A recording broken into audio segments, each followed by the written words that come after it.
السلام علیکم ورحمت الله وبرکاته. قدرمنو خاده و بادو سي الله تعالی فرمای لئن شکرتم لازیدنکم ولئن کفرتم انی عذابی لشدید. که چیرې تاسو شکر وکړه زه به درله خسې وکړم، که تاسو ناشکري وکړله زه به درله کم کړم او زما سره سخت عذابونه دي.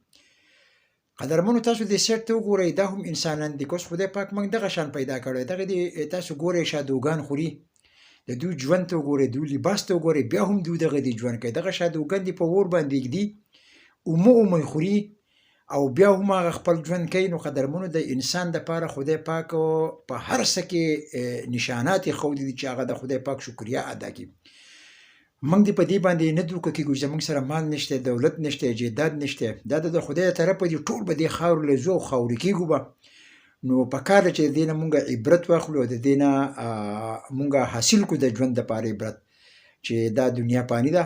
په لوی الله مو سپارم. سلام علیکم.